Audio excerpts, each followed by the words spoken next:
Welcome, wrestling fans. Welcome to Curtain Jerkin. As always, I am your host, Jacob Grondy, reporting to you guys from the Main Event Marks YouTube channel. You can also check me out on Spotify. However you're listening to me, I appreciate it.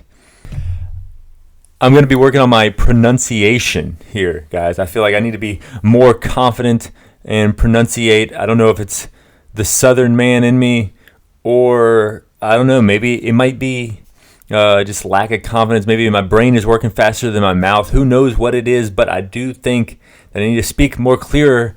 So I'm going to be working on that. Let me know in the comments below if you can notice that I'm speaking clearer, if you cared that I was not speaking as clear as I could have in the first place. Just hit me up down below on YouTube and let me know. But this is going to be a jammed, packed edition of Curtain Jerkin. We have so much to talk about. Raw, Smackdown, NXT Deadline, New Japan Pro Wrestling, AEW Impact.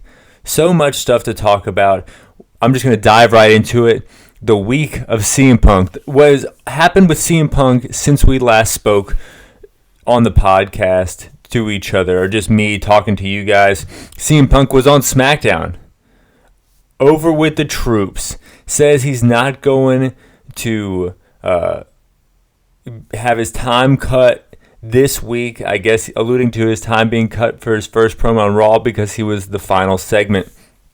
Want me to talk about someone who isn't here? I don't know what he's saying here. Or someone who is never here. So I guess he's saying, alluding to talking to Rollins, and then definitely hitting the nail on the head, talking to Roman Reigns, saying he acknowledges him. Don't forget who was the original, the OG Paul Heyman guy. Doesn't want to work with someone who punches people in the face, kind of poking fun at the altercation in 2022, I think it was, like over a year ago, talking about how he fought the Young Bucks, talking about how he fought Jack Perry in August. So, just making little jokes here. Didn't get a big reaction. CM Punk, I've noticed, gets a big reaction when he comes out, but this crowd, this WWE crowd, I think they just want to say the catchphrases. They want someone to come out and be like, Drew McIntyre, yeet, R-Truth, what's up? They know the catchphrases. They want to say the catchphrases. They don't want an essay. They don't want a novel anymore. They used to want a novel, but I don't think they do anymore. And I think CM Punk is missing the mark on what he can say to get over with the current WWE fan base here. We'll have to see what's going down. All this gives CM Punk a contract, tells him to look it over. Punk ends up running into Cody. They both want to win the Rumble. And then going over to Saturday, NXT Deadline, HBK comes out. Punk shows up, teases that he might sign with NXT. Yeah, right, no one buys this shit. But fun to think about. Music hits in a weird way, kind of telling them to get to the fucking back, and they both know what's going down here. It was kind of like at an award show when someone keeps going on and on with an acceptance speech. It felt like these guys didn't really know what to talk about. They kind of hit bullet points throughout, but were kind of sloppy at hitting those bullet points. And then the music hit and they went to the back. Not even they could buy that CM Punk would be in NXT. But then all of a sudden he shows up on Monday Night Raw with Adam Pearce. You kind of already figured that he's going to Raw. I mean, they're hinting at Rollins and him having a feud. Orton already signed to Smackdown, so to even things out, he's going to Raw. Adam Pearce in the ring. Punk comes out to make his decision. Back in Cleveland 10 years ago, or 9 years ago, he walks out on Cleveland. Here he's officially re-signing, in the ring with Cleveland. Kind of tries to make it a thing. And like I said, I don't think this crowd was really into listening to this essay of why it was special to be in Cleveland as opposed to another city. I don't think they cared, or maybe a small amount of them did, but, You see Cody Rhodes come out. Everyone does the whoa. Nakamura, Seth Rollins, everyone's singing the song. R-Truth with the what's up. Gable with the shoosh. Yeet, of course, I already talked about, and I feel like they just want to say these words. They want to sing these songs. They want it to be hype. And Punk's promos, you gotta have to be a little smart to the, not to the business, but definitely like knowledgeable about what's going on the dirt sheets. And I think that this crowd like actively doesn't care about that anymore. There's a disdain about the drama and stuff on the dirt sheets, mainly because of a lot of things that CM Punk has to do with. So the crowd gets kind of quiet and doesn't pop for little things that he says, that he's like trying to hook the crowd here and hook the crowd here in these like, I don't know what you would call these like one-man show promos that he's doing. They want to chant "whoop that trick," if you know what I'm saying. CM Punk, out there writing a novel.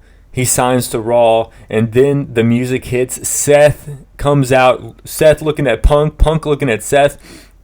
They are singing his song, not chanting CM Punk. I think, the people that used to be with CM Punk 10 years ago are now with Rollins.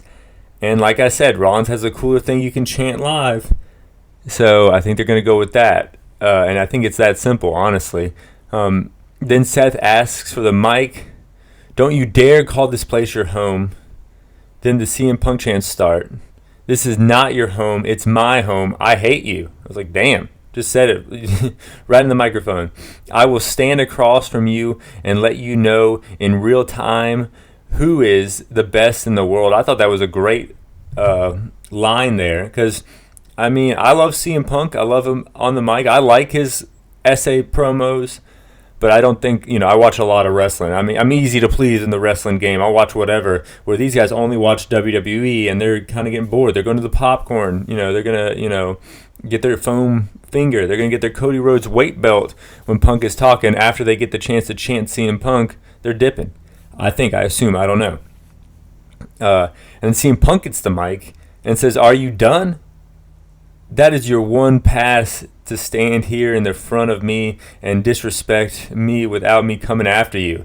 CM Punk is entering the Royal Rumble, so I guess that's what's going to happen here. It's going to be CM Punk's going to win the Rumble, go after Rollins, and somehow Cody's going to find his way back to Roman, and then you got your main events for WrestleMania. But the rest of Raw was pretty good too. You had Jey Uso saying yeet. He's mad at Drew for taking Sami Zayn out last week. Drew versus Jey to kick off Raw. Drew did some bullshit with the turnbuckle, undid the turnbuckle. The ref's trying to put the turnbuckle in. Claymore kick, 1, 2, 3.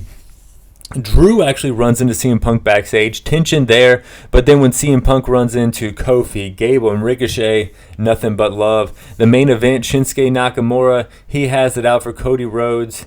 He says it's Shinsuke's destiny and not Cody's story here. Then main event starts, missed. Cody blinded, ref calls for the bell.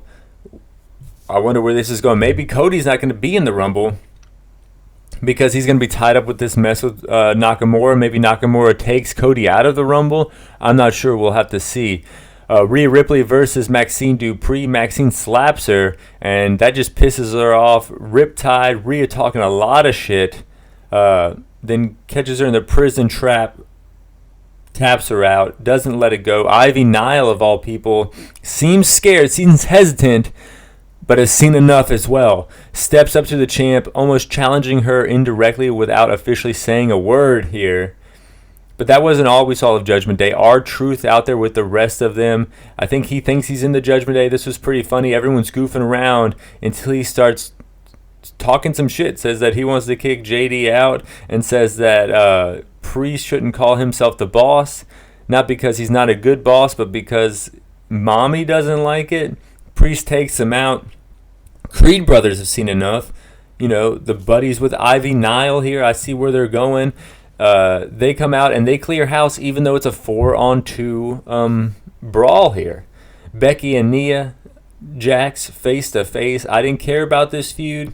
It has go away heat for me a little bit, but the face to face I'm mildly interested now. Now I'm not going to change the channel. I just won't be excited about it. So I guess it did its job here. Imperium versus Cleveland's own Miz and Cleveland's own DIY. I guess Ciampa's not from Cleveland, but Gargano is, and they get the victory here. Hometown pop. Ivar and Bronson Reed, they should wrestle every week, and they kind of do. Huge senton off the top to the floor by Ivar. Bronson Reed hits a huge superplex off the top rope. 1, 2, 3. He gets the victory. Chance and Carter versus LeRae and Hartwell. Carter and Chance win. I don't really care about these titles. They got to do something more than have like 3 teams wrestle every week to wrestle another team. They're all makeshift teams other than like LeRae and Hartwell. Like they got like a storyline that goes back to NXT like 2 years ago. Chance and Carter, they've been teaming up.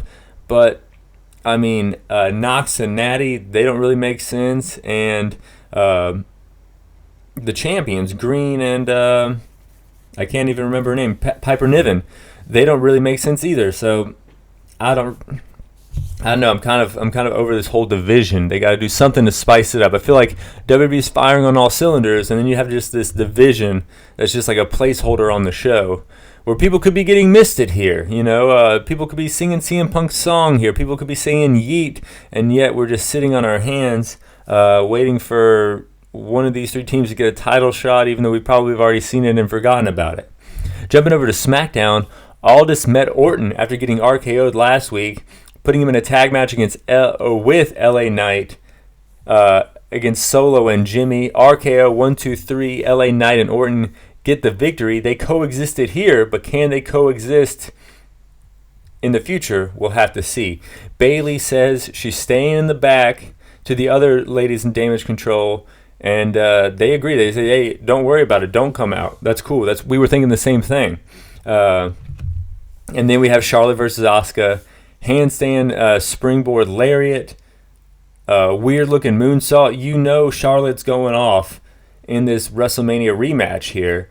Then Bayley comes out, unlike what she said she was going to do, and Flair ends up taking her off the apron, but Asuka uses that to roll her up. 1, 2, 3. So now they have no excuse to not have Bayley out there. She hurt them last week, so they're like, hey, don't come out. And she's like, yeah, all good, I'm not going to come out. She comes out anyway, and then she actually helps. So now it's going to be like, hey, we don't want you to come out even though you helped, which is going to, cause more tension. Unlike Becky and Nia Jax, and unlike the women's tag division, this is something interesting, and I'm interested in it. Lashley versus Cross U.S. title tournament. People are cheering for Lashley even though he's supposed to be a heel, and he gets the win here. They also are calling their faction the Street Profits and Lashley Dim Boys. And, of course, Mark Briscoe kind of poking fun at it, saying, like, the Briscoes are Dim Boys, but Dim Boys are also the Cowboys. And then Wiz Khalifa wrote the song to begin with to make that phrase popular in U.S. culture today. So it's all kind of started a spat on the internet. And Mark Briscoe, a guy who I guess looks on his phone once a week, he got back on there. He was surprised. He said, guys, calm down. I was just joking around. I just kind of missed my brother. I was just saying some shit. And I agree, but all these old school ROH fans had already put the egg on their face, had already said a lot of stuff that made it seem like this was a bigger deal than it was. But lots of people call themselves Dim Boys. Maybe people who were defending the Briscoes in this way didn't know that. Don't watch football. Don't listen to Wiz Khalifa. And you know what? I wouldn't be surprised if they didn't do those things. And the only Dim Boys they knew about were the Briscoes. But you know what? Mark Briscoe is always going to be a part of Dim Boys, and if Lashley and the Street Profits are Dim Boys too, that doesn't bother me. But what does bother me is a lack of AEW, so I wasn't bothered this week because we had the Continental Classic. Danielson versus Garcia. Bryan kicking the shit out of Garcia. He fires back with some bitch slaps, but Danielson fires back with some bitch slaps of his own, hitting the exploder. 1-2, Bryan kicks out. Garcia has the Dragon Tamer locked in and then hits a pile driver. 1-2, Bryan kicks out again. Garcia stays on him, stomping him like Blackpool Combat Club style stomps, but then he couldn't help himself. He did the dance.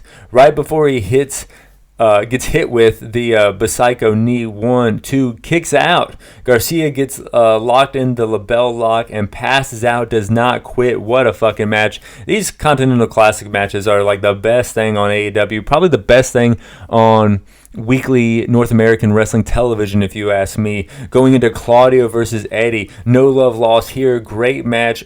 Earlier this year, half and half, spinning back fist, Ricola bomb, 1-2, no. Then Eddie steals one with a roll up on Claudio, so he gets 3 points. He hangs in the tournament and upsets his rival here. You got to give it up for Claudio.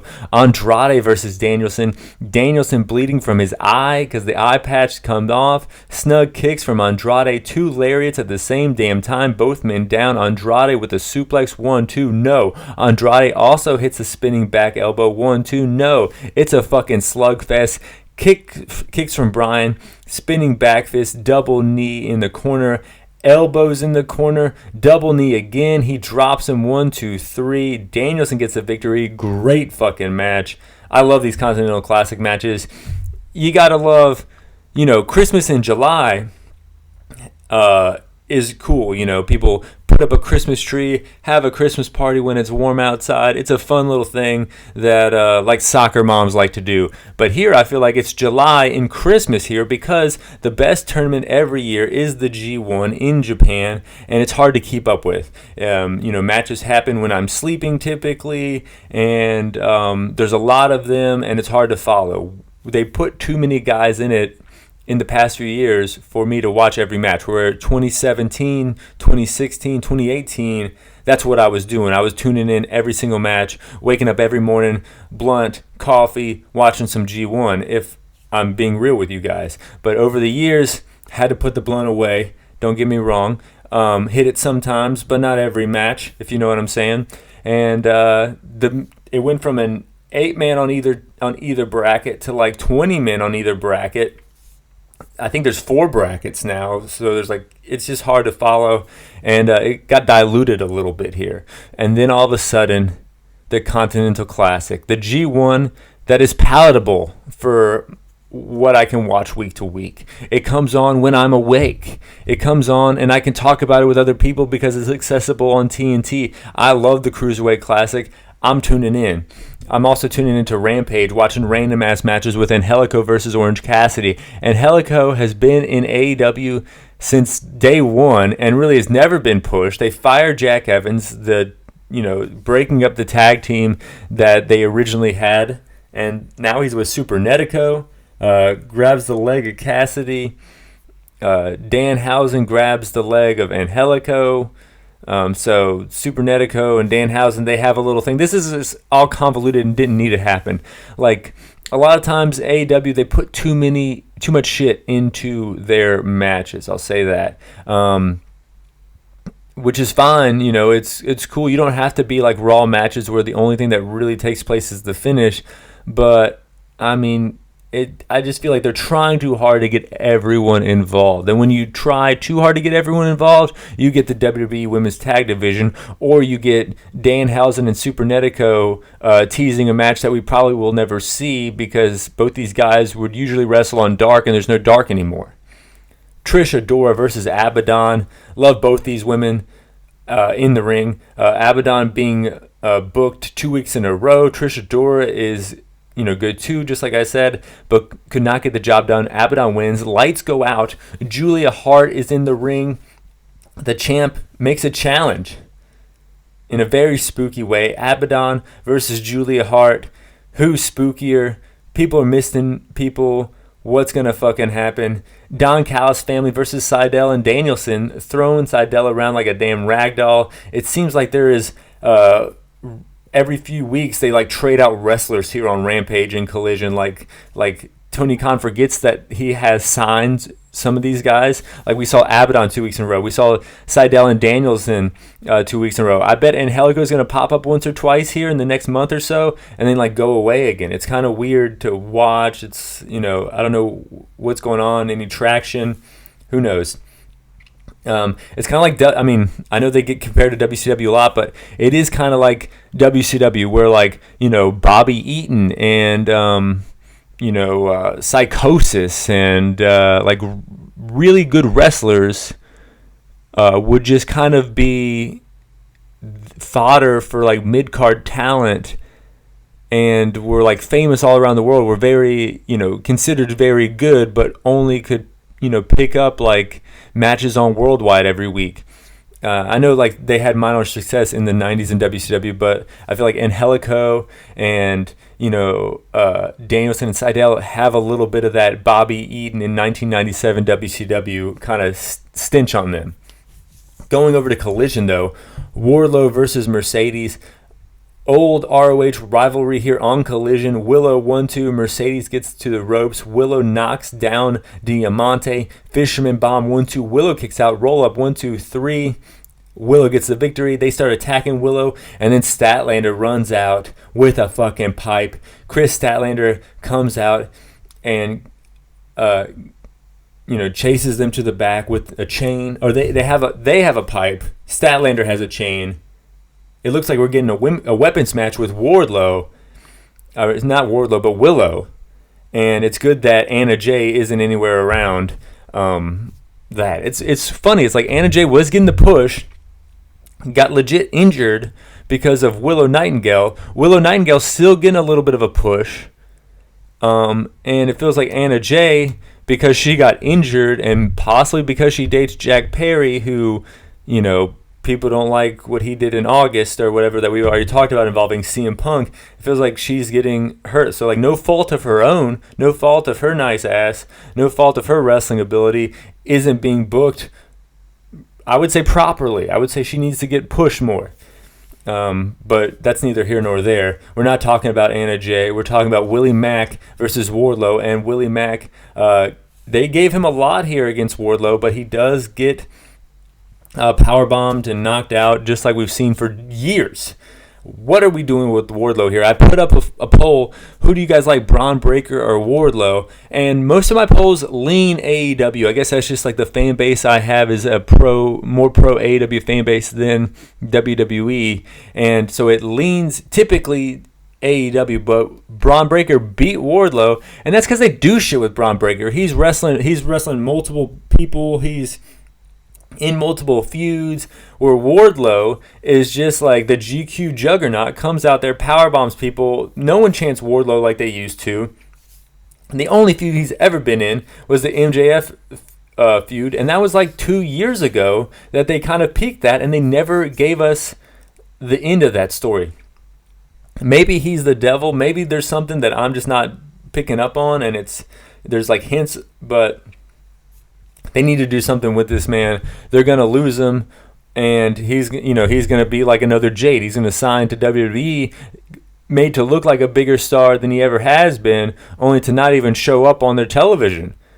Lexis King is another one like that. But we got another match to talk about, the Battle of Canada. Ethan Page versus Kenny Omega. Ethan Page's biggest match of the year, it seems like. V-Trigger 1-2, Page kicks out, Snapdragon. Kenny is getting the momentum on his side. Huge avalanche slam from the top. So is that an avalanche slam? Big boot 1-2, Kenny kicks out V-Trigger, and another one Winged Angel 1-2-3. Boom, Kenny gets a victory. Penta and Commander versus Jericho Appreciation Society 2.0. Commander and Penta get the victory on a solid match. Nothing really to talk about there, but there's a lot to talk about in NXT Deadline. Of course, we already talked about Punk and Shawn Michaels having like a little thing. They didn't really know what to talk about, but that's okay. Lana Valkyrie comes out after the Iron Survivor match, but gets attacked by Cora Jade. She's back, and we had Metaphor in the back brawling with some rednecks. It looks like we're going to have some faction warfare, but I did rank every single match from worst to first on NXT Deadline. I think there were 6 matches, and I have them ranked. Number 6, Lexis King versus Carmelo Hayes. Slightly slower, methodical style from Lexis compared to Carmelo. Carmelo hits the leg drop off the top, 1, 2, 3. Lexis grabs the mic and says that he wasn't the one that attacked Trick Williams, but thanks for the thanks for the PLE spotlight, my friend," and then kind of laughs. What an unlikable motherfucker here. If they're going for grimy, if they're going for unlikable, they got it here. It's this weird lion's mane, overly kept up with hairstyle. It's the slow, methodical pace of his wrestling. It's the slow, methodical pace of his speech. And even when he loses, he just says thanks for the spotlight. So he just wants the spotlight. He doesn't care if he wins or loses. That gets heat with me. So if that's what they're going for, they're nailing it. Number 5 out of 6, Roxanne Perez versus Kiana James. Cage match. Roxanne on the top of the cage. Very anticlimactic. They don't do a big spot. Pop rocks 1-2. No. Kiana tries to escape but brings in a chair.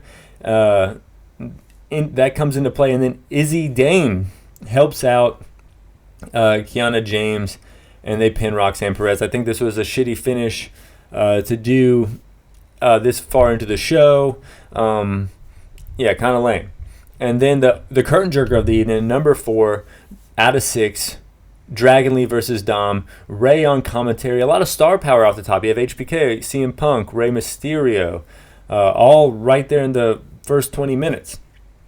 Dragon Lee had him on the ropes here. Too close to the ropes, though, because Dominic Mysterio is able to get to the ropes after a pin attempt. Neither man could put the other one away. Dragon drops him and is now the NXT North American Champion.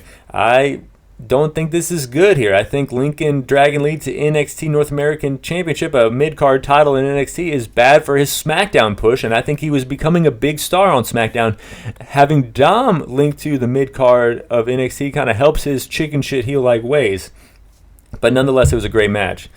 Going to number 3, the Women's Iron Survivor match. First 2 out, Fallon and Davenport. Next out is Tiffany Stratton. 2 damn arm bars at the same damn time. Davenport pins Fallon. Kalani comes out. Fallon comes out. Wait, so I don't know what's going on. Fallon comes out of the cage, maybe, I don't know. Like a bat out. Oh yeah, she comes out of the cage after being pinned like a bat out of hell. Tiffany in the box. Lash Legend out next. 2 damn fall-aways, slams at the same damn time. Choke slam, pins 2 ladies at the same damn time. So she has 2 points, which puts her in the lead. Blair comes out with 1, Fallon with 1. Kiana James, huge moonsault, almost too big, overshoots her opponent and fucking hits herself on the announcer's desk. Metaphor shows up, block the ladies who are about to leave the penalty box, keeps them in the penalty box, so they climb out. Fallon takes a bump through the commentator's desk. Stratton does a senton off, wiping everyone out, including Metaphor. Davenport gets a pin, so she's tied with Legend. Bridgeport chants, "This is awesome." Prettiest moonsault ever. She's ahead 1 pin. 80 seconds left. Every lady wants a pin. Blair got a pin with 10 seconds to go. Lash out of the box. She runs around trying to catch Blair Davenport, but Blair Davenport gets the victory here. Solid match. This show was really fun. I enjoyed watching it, and this is the first NXT PLE I think I've watched all year.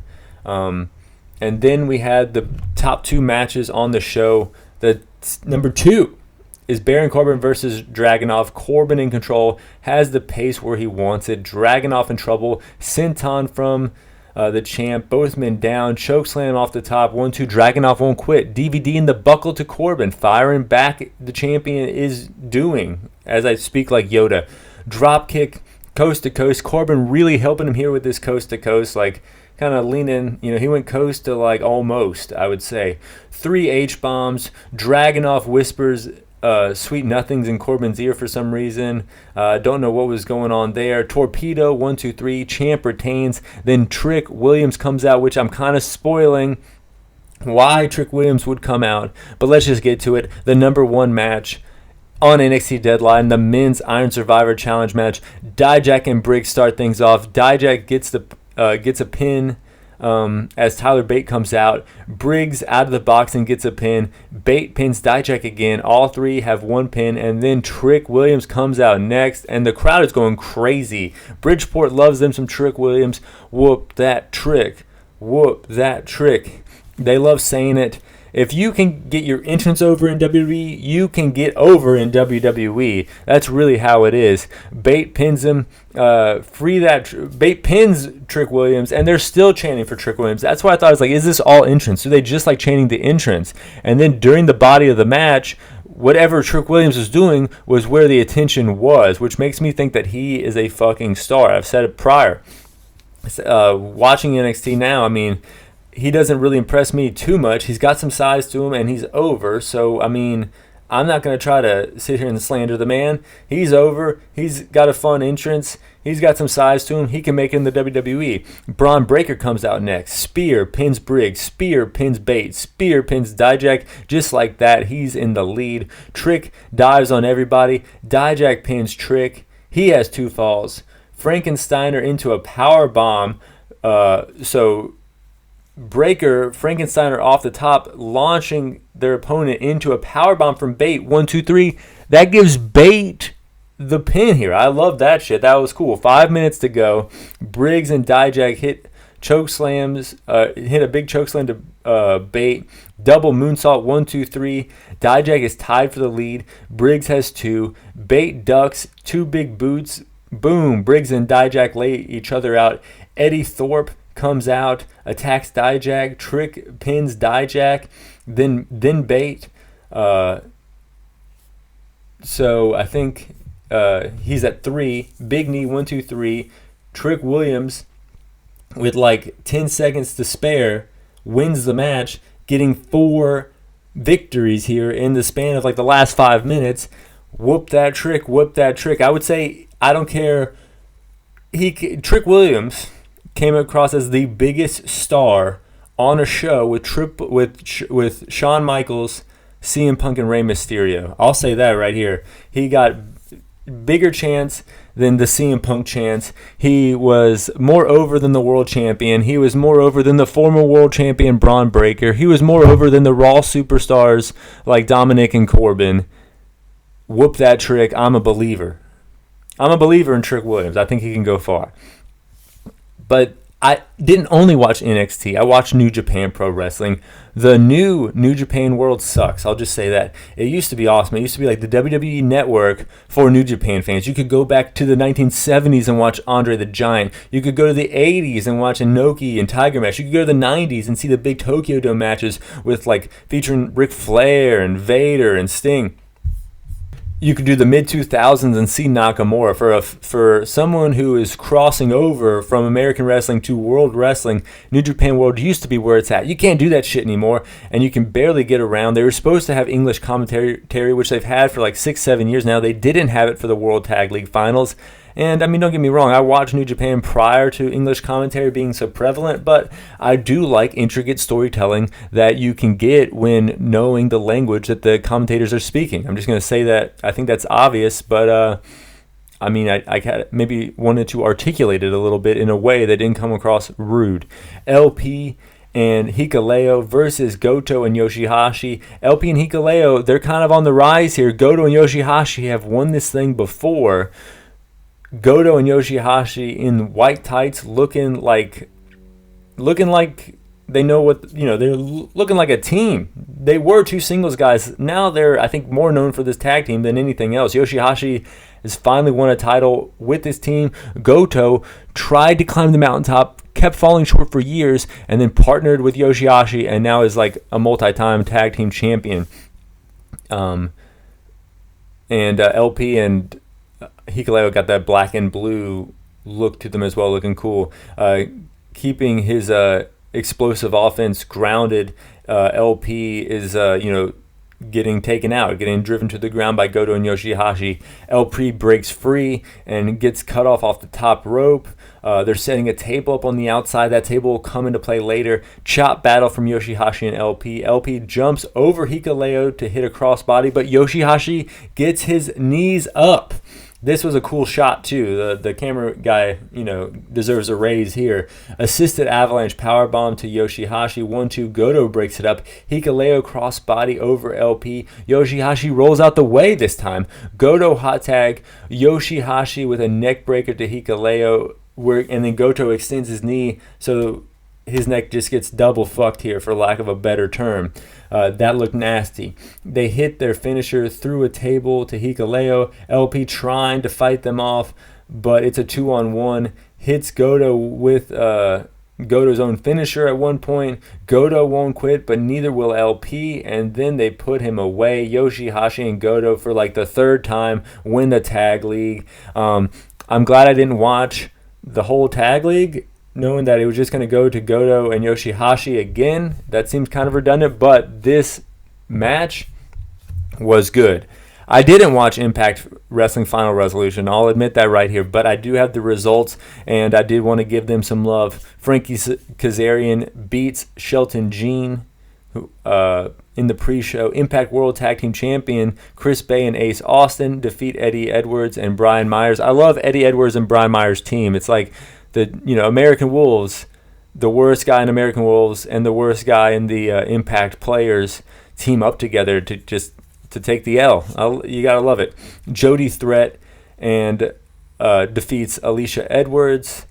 Digital Media Champion Tommy Dreamer defeats Cody Deaner. Cody Deaner, interview the guy, nice guy. Teacher / pro wrestler, you gotta love it. Mike Bailey and newly signed to Impact Trent Seven defeat the Rascals. Mike Bailey and Trent Seven, I love these guys. These are stars that are in Impact that I don't see going other places.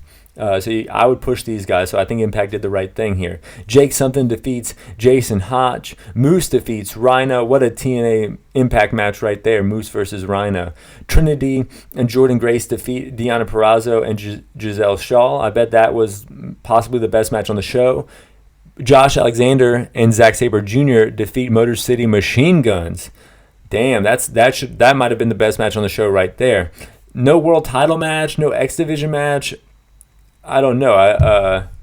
Let's see. News from the show. Yeah, Trent Seven signs. Mike Bailey and Trey Miguel were scheduled to go one-on-one, but then they made it a tag match. It seems like a run-of-the-mill Impact show. I thought they were calling it TNA, but it looks like they're still calling it Impact. I'm not really sure about it, but I am sure I love pro wrestling, and I love you guys for listening to it. Fly high. I'm out.